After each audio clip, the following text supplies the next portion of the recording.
Tonight we step into a tradition as old as the early centuries of Islam, yet as timeless as the quest for the divine within the human soul. Spiritual seekers who pursue not laws or dogma, but the direct experience of God's presence through love, devotion, and inner purification. Let's experience the world of Islamic mysticism here on Things Visible and Invisible.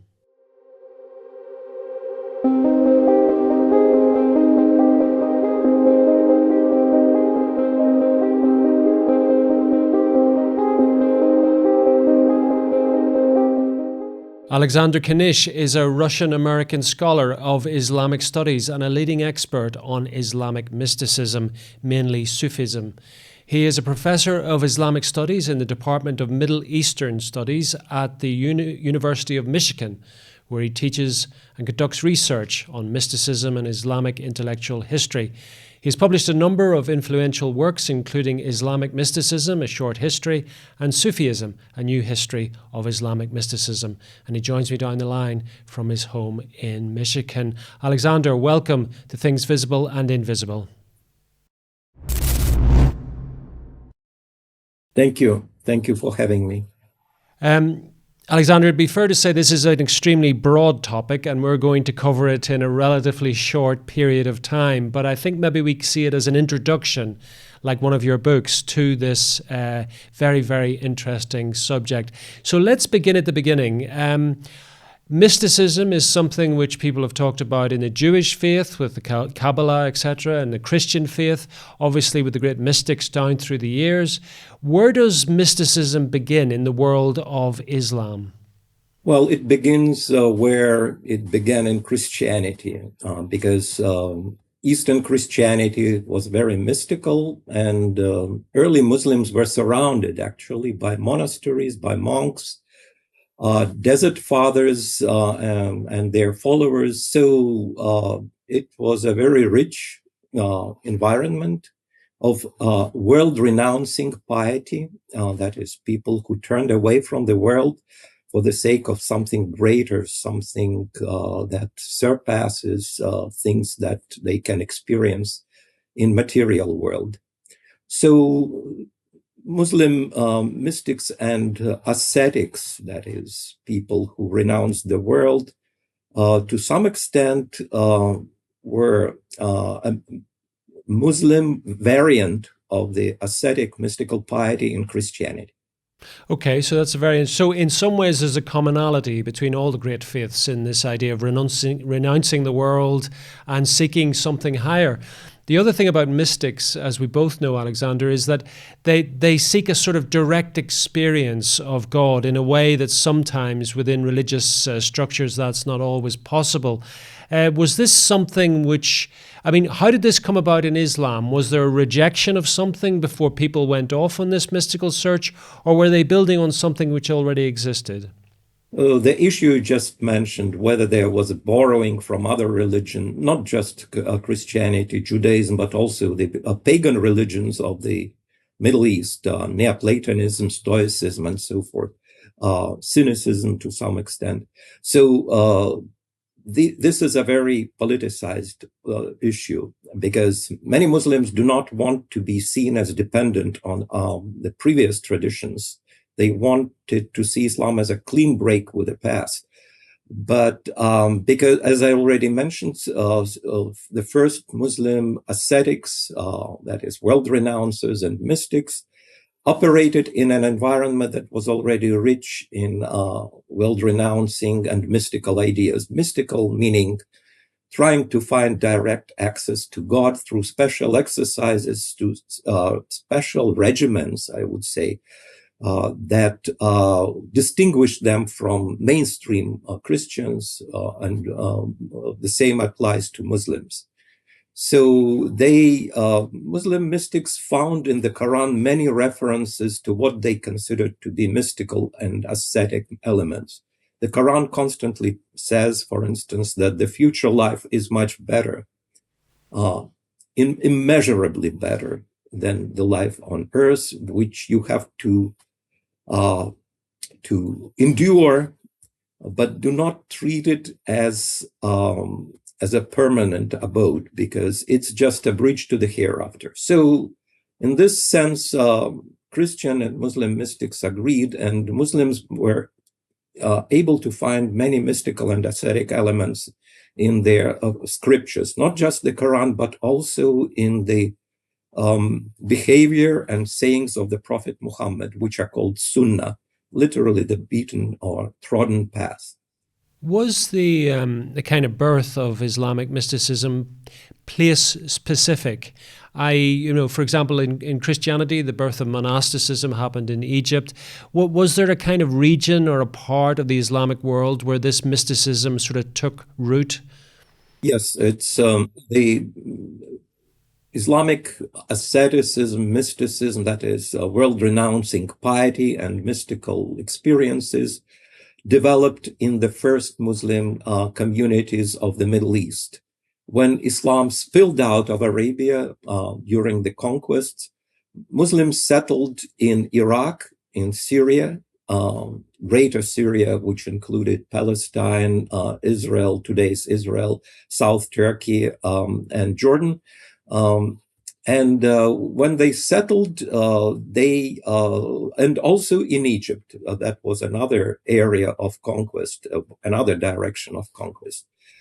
The major foci, the major places where ascetic mystical tradition developed were the garrison cities of Iraq, Basra in particular, and Kufa, the first Arab garrison cities established in this conquered land.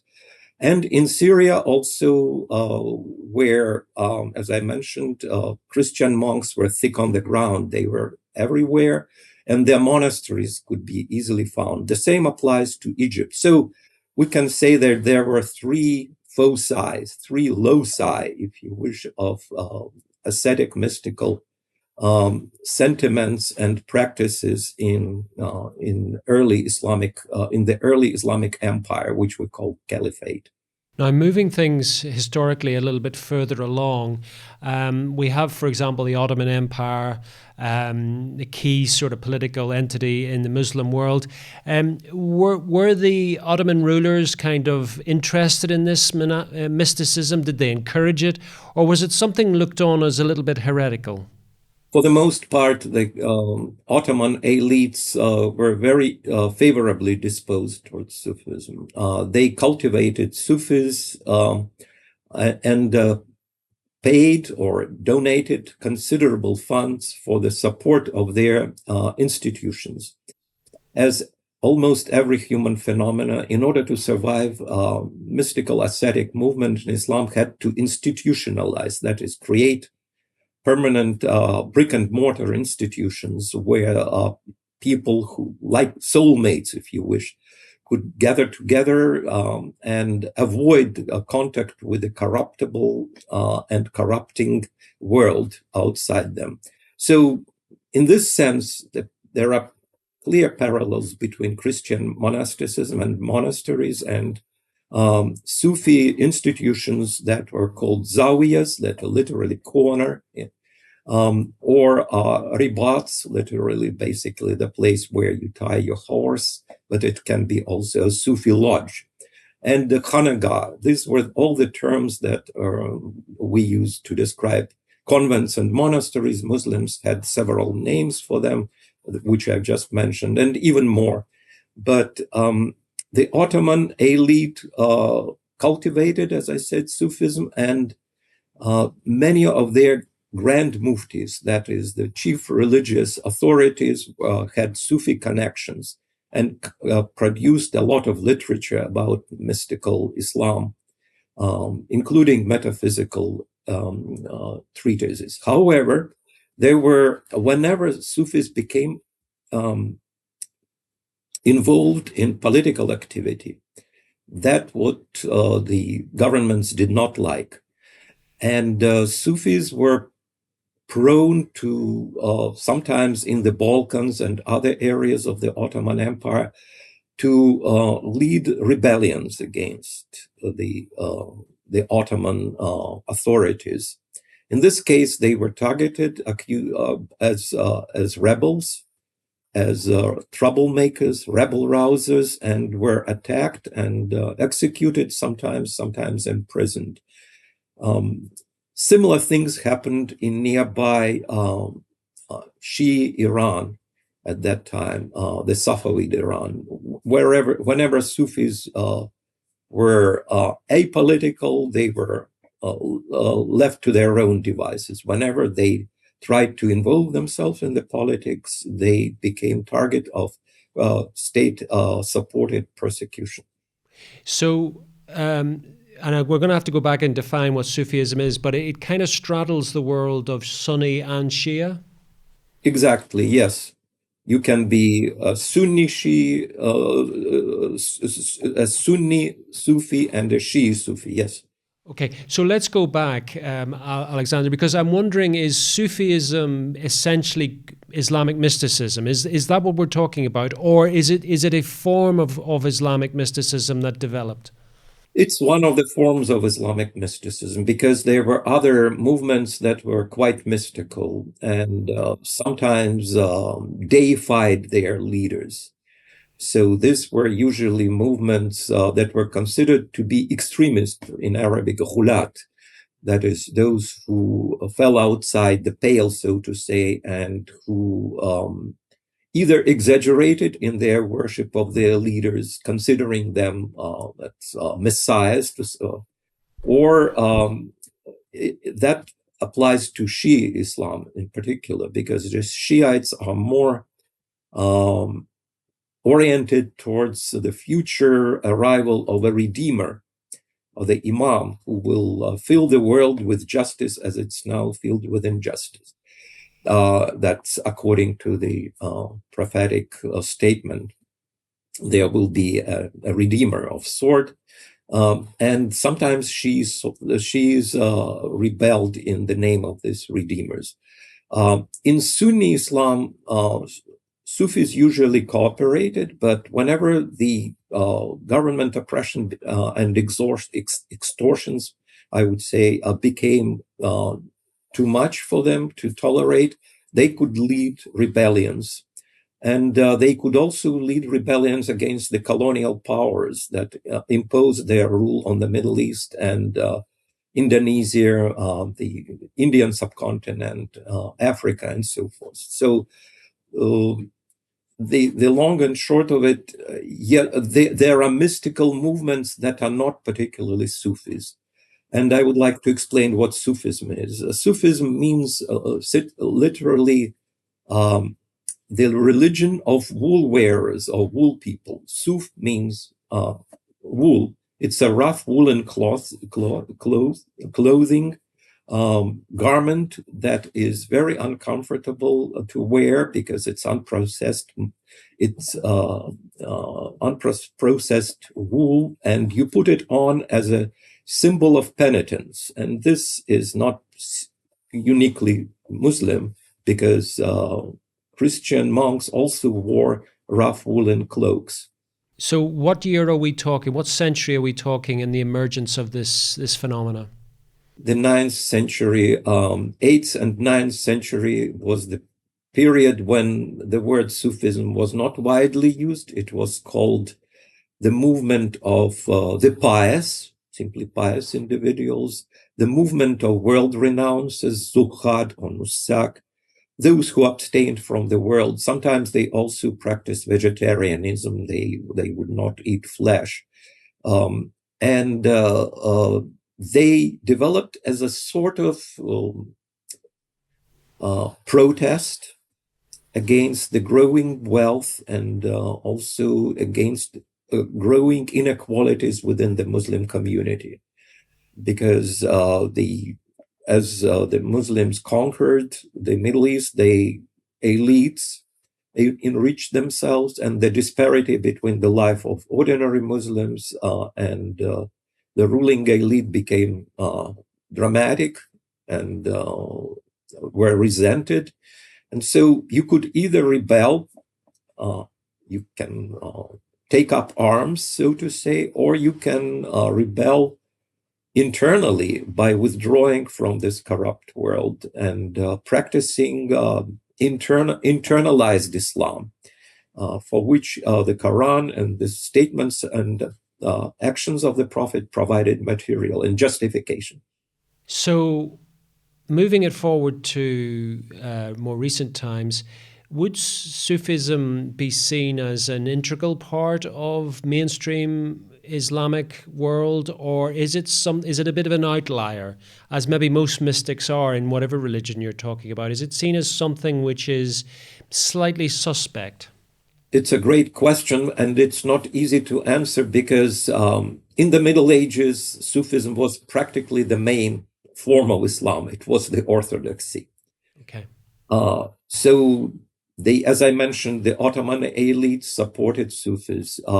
Even when they conquered the areas like Yemen, where local authorities discouraged worship of local Sufi shrines, Ottomans defended the worship at the shrines. But to return to your question, think about Sufism as a sort of Catholicism and the opposition to it as a sort of Protestantism in Islam. But in the Christian tradition, Martin Luther, and in England, it was even the longer Reformation started earlier in the 14th century already. There was an opposition to the monks and monastic Christianity, and also worship of relics, of saints, and so forth. So 1517, of course, was Martin Luther's declaration of the revolution, let's say, or the main articles of the Protestant creed. But in Islam, there was no unified church. In Christianity, the church simply split into two parts. In Islam, because there's no church, there's no ordination into the position of a priest, it happened across the Muslim world on a local basis. There was no one Martin Luther. There were many individuals who felt that Sufism compromised certain ideas of Islam, certain articles of the Muslim faith, in particular, the worship of one and only God, which is called Tawheed, that is declaration of divine unity. They thought that people who worship saints, who worship their tombs, anthropologists talk about vertical and horizontal saints, that is, vertical, they were still active and who attract large followings. Horizontal are already in graves, but continue to exercise considerable influence from beyond the grave, so to say. So, but the main article of Islamic Protestantism basically correspond to the main articles of the Christian Protestantism. It simply has a different name. It's called Salafism. And is there an element, as we move forward to today, where Sufism, because of its mystical strait, is it? I'm thinking of in Judaism, you have the Hasidic sort of lifestyle, which is also kind of very mystical in a sense. Is there something similar that it's a component part of Islam, but slightly on the fringe today? So today, Sufism stands accused because most of its critics are very vocal, and they have the support of some countries in the Gulf, in particular Saudi Arabia, who is, I would say, very opposed to any form of Sufism, especially its promotion of the worship at graves of deceased Sufi masters and even the prophets. So that is seen as incompatible with the uniqueness of God as the only object of worship and the only object to which you turn for recourse, for help, the only recourse to which you turn. So mysticism itself, as I say, was not persecuted as long as it remained within the walls of the house of the master, who had disciples. But today, Sufism stands accused not only as a movement, but also as a philosophy, because it says basically that God permeates the whole universe. The whole universe is a manifestation of God, and which can be tangible. And this violates one of the principles of the mainstream Sunni doctrine that God is otherworldly, far removed from this world, and incompatible with the world. It's somewhere outside human perception and outside the world. It's a supreme force that cannot be touched, experienced, because it's a mystery.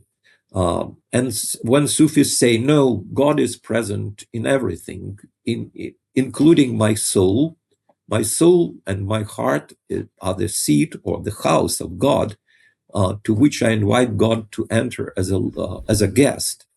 So this, first of all, that resembles Christianity, ability to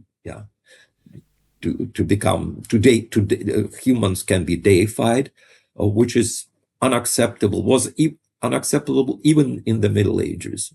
People who claimed that God entered their hearts and that they become a walking, talking manifestations of God were considered to be imitators of Christians and were persecuted and executed. In 921, one such mystic was publicly tortured, executed, and then even his remains were burned and dispersed from the high minaret in Baghdad. But so, yes, to return to your question, some mystical aspects, when they are become public, could expose Sufis to persecutions, and that happened throughout the history of Islamic mystical traditions in Islam. Now, I know we're talking in generalities, but I mean, if we were talking about Christian mysticism, you would talk about prayer, asceticism, renunciation. Various themes keep coming up, but it's a kind of a prayerful way of encountering the divine. How does it sort of manifest itself, Islamic mysticism, especially with Sufis? I mean, is it something which is very physical, or is it something which is an altered state? How does it work? It can be just inwardly oriented, but Max Weber, the famous German sociologist, talked about inner-worldly mysticism and otherworldly mysticism. So otherworldly mysticism is oriented towards internalizing the precepts of the outward tradition, making it these precepts your deep conviction, which you internalize religion.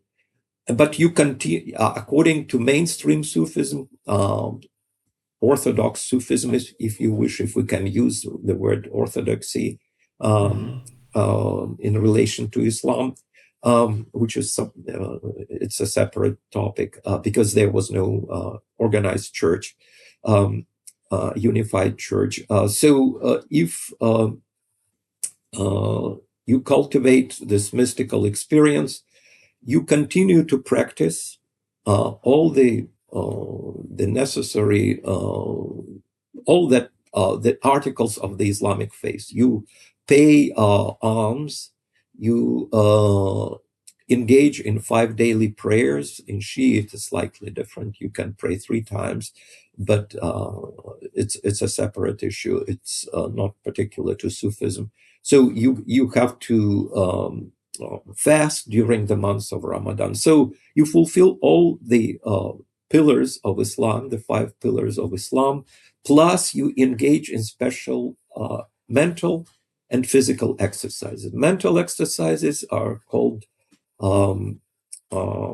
you try to meditate on the secret, hidden meaning of the Quran.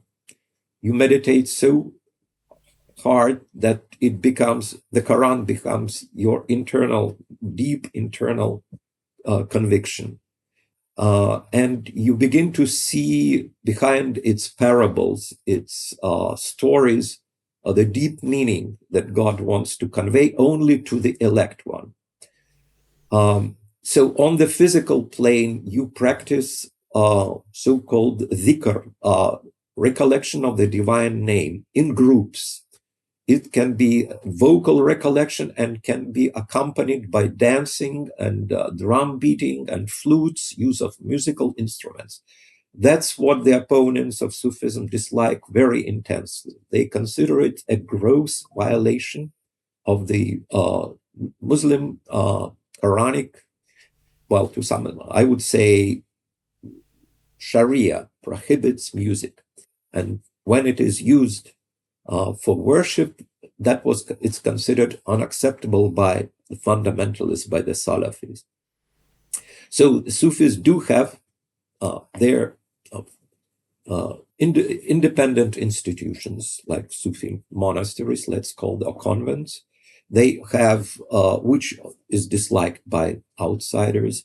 They practice special rituals, such as recollection of God's most beautiful names. There are 99 names of God according to the Islamic tradition, and God, during these recollections, all these names can be used. And they practice special regiments, night vigils, which are unnecessary according to the opponents. For instance, you pray throughout the night. You practice also additional fasting in certain months of the calendar, of the Muslim calendar, so which others do not do. In other words, Sufis do have very distinctive features that distinguish Sufism from non-Sufi Islam. And it's also a point of contention. Is Sufism today something which is very much, again, place specific? Is it located in particular areas, or is it something which sort of permeates all branches of Islam? It permeates all branches of Islam. Regional Islams very often have strong presence of Sufi institutions and individuals, except for the countries that whose ideology is strictly anti-Sufi. These institutions, Saudi Arabia in particular, and some other areas of the Arabian Peninsula where Sufis are not welcome. However, even in these countries, the authorities prefer to deal with peaceful Sufis than with jihadis, who, of course, want to overthrow the government and establish a truly Muslim state. So the authorities of Saudi Arabia often turn a blind eye to the activities of Sufism, even on their own soil, because they realize that it's better to have this peaceful individuals, inward-oriented, as better to have them than activists who want to intrude into the political field and who have very strong views about the Islamic or non-Islamic nature of the government. It's interesting. I'm just wondering if, in Christianity, you have this idea of the contemplative versus the active, and there is that applicable to this divide as well, that on one hand the Sufis are sort of contemplative, more inward focused, as you say, maybe more peaceful, maybe less worldly in a sense, whereas other branches are much more into realizing a political agenda as much as a religious one? It depends on the time of period, because when Sufism was the main form of Islam, for instance, in the Ottoman Empire, in Egypt, Mamluk Egypt, and later Ottoman Egypt, in North Africa. So then Sufis could serve as a vehicle of resistance. And Sufis were often involved in rebellions against what the governments they considered oppressive. Mm-hmm. Things changed in the 19th century, to some extent, because Sufis continued to spearhead the struggle against colonial powers, in particular in in Algeria, which was occupied by the French in 1820, 1830, the main form of resistance was Sufi. It was led by Emir Abdel Kader, after whom several towns in the United States are named, because he was seen as a leader of the national resistance against the French. So Abdel Kader was a Sufi. He belonged to the Qadri Brotherhood, the Sufi organization, and he used its structures to resist the French. In the Caucasus, in the North Caucasus, the anti-Russian resistance was led also by a Sufi named Shamil. His real name is Shamwil, which means Samuel. And it took the Russian army about 30 years to suppress it. Both leaders were eventually captured and exiled, but it just tells you that prior to the, say, middle of the 19th century, Sufis could be used. As far as the British are concerned, they killed General Gordon in the Sudan during the Battle of Omdurman. And they were also followers of Sufism. In Somalia, the British had to deal with the so-called Mad Mullah, who was also a Sufi and the founder of the nation, because he was also a poet.